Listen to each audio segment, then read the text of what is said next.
Welcome to our new series, Start Small, Think Big, the One Module Approach. I'm Miles Hale.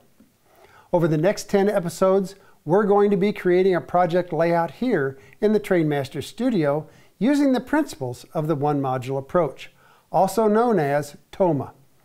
We hope to show you a way to build a railroad that gives it a future, no matter what life throws at you. Whether we want it to or not, life changes, and a modern layout plan needs to reflect that. And if you're not in an ideal space at this point in your life, there's no need to put off starting the railroad of your dreams. If you're a reader of Model Railroad Hobbyist, then you might already be familiar with the One Module Approach. It's an idea that has been championed in the magazine by MRH editor Joe Fugate. And it just so happens that I have Joe here with me in the studio today. So Joe, let's unbox this TOMA. Tell me about it. Well, TOMA, to best understand it, it helps to go back and look at the evolution of layout design. So if we go all the way back to the 40s and the 50s, at that time layout design was pretty much just fill the room with table.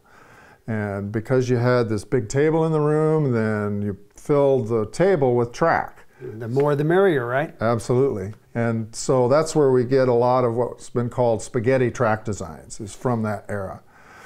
So you got this big room filled with table. Now you have to access everything. So you either build the table so strong that you can literally walk across the layout, or you have to put a lot of access hatches in. By the 1960s, modelers started to realize that inherently a real railroad is linear. So they started to think more in linear terms. So that's when you started to see shelf designs and also more walk-in type layout designs. But still, the construction was heavy construction. You could still walk on those shelves even. And it was still a lot of multi-times through the scene with the track.